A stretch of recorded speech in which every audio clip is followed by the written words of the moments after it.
अस्सलाम वालेकुम बच्चों। तो कैसे हैं आप सब? उम्मीद करते हैं आप खैरियत तो आफियत के साथ होंगे यानी बढ़िया होंगे। तो मेरा नाम है तौकीर अब्बास और हम सबका चैनल है तौकीर सर केमिस्ट्री।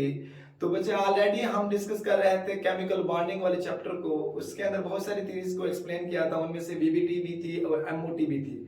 तो ये भी दोनों थ्योरीज हमारे पास फॉर्मेशन ऑफ कोवेलेंट बॉन्ड की ही फॉर्मेशन को एक्सप्लेन करती थी। तो ये दोनों थ्योरीज के अंदर हम ने बहुत सारी चीजें एक्सप्लेन की है जो ऑलरेडी आप लोगों को मेरे चैनल के ऊपर ये दोनों थ्योरीज मिल जाएगी। तो यहाँ पर जो बीबीटी और एमओटी की हम कंपैरिजन की बात करते हैं, सबसे पहले इसकी सिमिलैरिटीज को लिखते हैं, उसके बाद हमारे पास इसकी डिससिमिलैरिटीज यानी डिफरेंशिएट हमारे पास डिफरेंस देखते हैं। तो इनके अंदर क्या डिफरेंस है, क्या इनके अंदर सिमिलैरिटीज है। तो सबसे पहले हम इसकी बात करते हैं सिमिलैरिटीज की। तो बच्चों ये दोनों थ्योरीज वीबीटी और एमओटी यानी मॉलिक्यूलर ऑर्बिटल थ्योरी और वैलेंस बॉन्ड थ्योरी एक्सप्लेन करती है फॉर्मेशन ऑफ कोवेलेंट बॉन्ड को, यानी किसकी फॉर्मेशन को, कोवेलेंट बॉन्ड की फॉर्मेशन को एक्सप्लेन करती है। उसके बाद यहाँ पर ये दोनों थ्योरीज कहते हैं जो कोवेलेंट बॉन्ड होता है वो बनता है formation the covalent in both theories covalent bond is formed by overlapping of atomic orbitals, यानी किसकी हमारे पास एटॉमिक ऑर्बिटल्स की ओवरलैपिंग से हमारे पास ये दो थ्योरीज हमारे पास के अंदर कोवेलेंट बॉन्ड की फॉर्मेशंस होती है। तो ये जो ऑर्बिटल्स होते हैं अप्रोप्रिएट सिमेट्री, इन दोनों ऑर्बिटल्स के अंदर हमारे पास दीज ऑर्बिटल्स के अंदर बीबीटी और एमओटी के अप्रोप्रिएट सिमेट्री रखते हैं, यानी ये इसकी सेपरेट सिमेट्री होती है, यूनिक सिमेट्री होती है ईच ऑर्बिटल्स की। तो यहाँ पर अकॉर्डिंग टू बोथ थ्योरीज जो इलेक्ट्रॉन डेंसिटी होती है वो resides between the atomic nuclei. तो यहाँ पर जो इलेक्ट्रॉन डेंसिटी की बात करते हैं जो reside between the atomic nuclei, इनके इन according to both theories VBT और एमओटी के मुताबिक जो इलेक्ट्रॉन डेंसिटी होती है वो रिजाइड होती है between the two atomic nuclei के पर क्या पजीर होती है। और in both theories explain the formation of sigma bond. तो इन दो थ्योरीज में वीबीटी और एमओटी किसकी फॉर्मेशन बताती है, सिग्मा और पाई बॉन्ड की फॉर्मेशंस। तो बच्चे यहाँ पर अगर फिफ्थ पॉइंट की बात करते हैं कंपैरिजन के अंदर हमारे पास जो बोथ थ्योरीज के अंदर जो एटॉमिक और मॉलिक्यूलर ऑर्बिटल्स आर फील्ड कि एटॉमिक और मॉलिक्यूलर ऑर्बिटल्स को जो फिल किया जाता है अकॉर्डिंग टू एबॉव प्रिंसिपल, इसके aufbau principle, Pauli exclusion principle या हमारे पास ह्यूमन रूल्स। अब यहाँ पर एबॉव प्रिंसिपल की हम बात करते हैं तो according to aufbau principle the electron should be filled in energy sub shell in the order of increasing energy values. तो these electrons are first placed in 1s 2s and 2p and so on, कि जो electrons को place जो first place रखा जाता है वो हमारे पास 1s सबशेल के अंदर, फिर 2s, फिर 2p, इसी तरह 3s and 3p and so on according to above principle। तो अगर पॉली एक्सक्लूजन प्रिंसिपल की हम बात करते हैं तो according to Pauli exclusion principle the two electrons, दो इलेक्ट्रॉन्स को इन सेम ऑर्बिटल्स एक ही ऑर्बिटल्स में शुड हैव अपोजिट स्पिन, तो उनको किस में अपोजिट स्पिन के अंदर रखना चाहिए। तो एबॉव प्रिंसिपल क्या कहता था कि जो इलेक्ट्रॉन्स के है हमारे पास उनको जो सब शेल के अंदर रखा जाए, पहले सबसे पहले 1s फिर 2s फिर 2p एंड सो ऑन। लेकिन पॉली एक्सक्लूजन प्रिंसिपल कहता है अगर two electrons in same orbitals should have opposite spin, किसके साथ, अपोजिट स्पिन के साथ। बट अगर होम रूल्स की बात करते हैं तो होम रूल्स क्या कहता था, according to Hund rules if अगर डीजेनरेट ऑर्बिटल्स आर अवेलेबल, अगर हमारे पास डीजेनरेट ऑर्बिटल्स भी अवेलेबल है, इट मींस यानी हमारे पास अगर डीजेनरेट ऑर्बिटल्स अवेलेबल हैं लाइक पी के देखते हैं 3 डीजेनरेट ऑर्बिटल होते हैं, P X, P Y, P Z, और डी के हमारे पास 5 होते हैं और एफ के 7 होते हैं।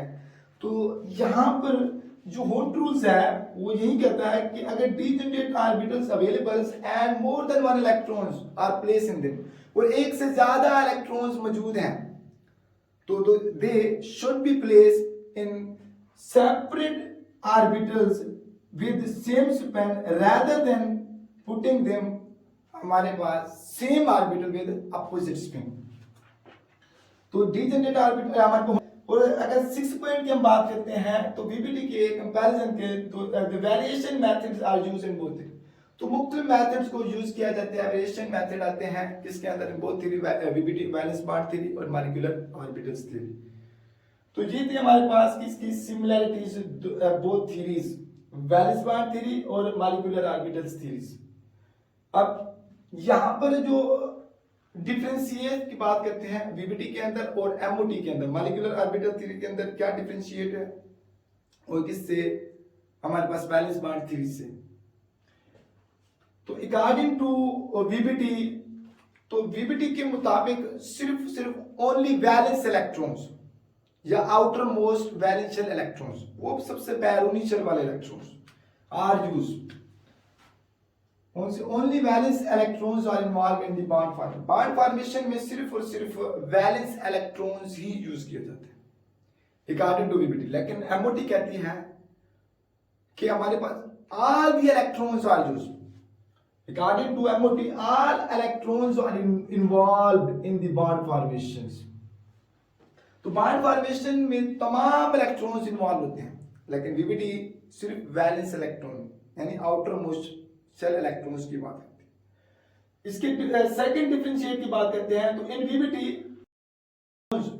Do not lose identity, but MOT के अंदर लूज देयर आइडेंटिटीज। यानी वीबीटी के अंदर दो एटम्स जो होते हैं वो अपनी शनाख्त नहीं खो सकते वो अलग, लेकिन यहां पर एमओटी के अंदर two atoms loose their identities. लेकिन एमओटी मॉलिक्यूलर ऑर्बिटल के अंदर दो एटम्स अपनी शनाख्त खो सकते हैं, आइडेंटिफिकेशन। और थर्ड पॉइंट की हम बात करते हैं वीबीटी के अंदर, जो resonance play an important role in VBT. जो रेजोनेंस का मतलब यहां पर ये होता है कि जो valence bond theory of bonding that involve in delocalization of electrons in bonding, delocalization of electrons in bonding with that molecules के। लेकिन यहां पर the resonance play no role in the MOT. तो यहां पर अगर फोर्थ पॉइंट का हम डिफरेंशिएट देखते हैं, जो वैलेंस बॉन्ड में फंक्शन होता है, valence bond wave function is equal to valence bond wave function is equal to covalent wave function, यानी पी साई कोवेलेंट प्लस हमारे पास क्या होता है लैम्डा विद फंक्शन आयनिक। ये किसका, अगर हम वैलेंस बॉन्ड विद फंक्शन को कैलकुलेट करते हैं किसके अंदर वीबीटी। लेकिन एमओटी के अंदर क्या आता है, जो valence molecular orbital wave function is equal to anti bonding wave function plus lambda wave function bonding, या psi anti bonding plus lambda psi bonding. इसके फॉर्मूले किसको कैलकुलेट करने के लिए, valence molecular orbital wave function को कैलकुलेट। लेकिन यहां पर जो फिफ्थ पॉइंट होता है ये आता है लिमिटेशंस ऑफ वीबीटी। लिमिटेशन या ड्रॉबैक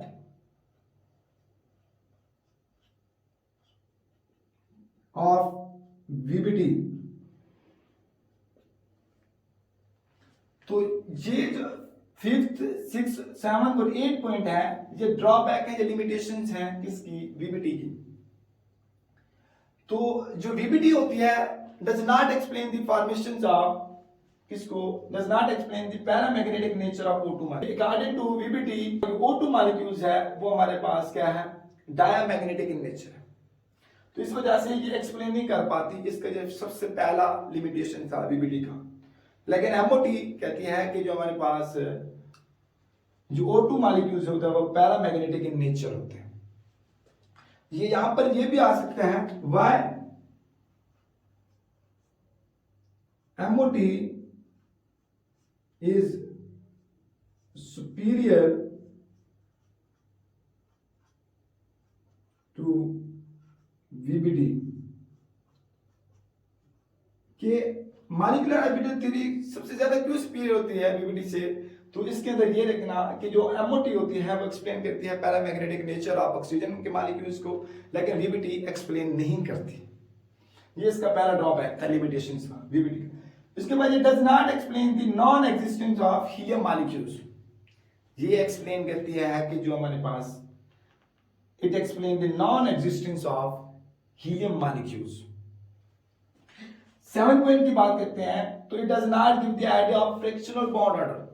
जो वीबीटी होती है does not give the idea of fractional bond, but MOT give the idea of fractional bond. जो VBT cannot describe the excited state of molecules, but MOT molecular orbital theory explain the excited state of molecules. Excited state ये cannot. तो बच्चों आज का lecture यहाँ पर है, wind up करते हैं। तो प्लीज लाइक और सब्सक्राइब कर दीजिएगा, अगर हो सके तो ये वीडियो अपने दोस्तों को भी शेयर कर दीजिएगा। अगर आप मुकम्मल इन्फॉर्मेशन चाहते हैं वीडियो एमओटी का, आपको वो मेरे चैनल के ऊपर कंप्लीट इन्फॉर्मेशन के साथ लेक्चर और विद ट्रिक्स के साथ कंप्लीट मिल जाएगा। तो उससे पहले बच्चे आप इसका एक स्क्रीनशॉट ले लें।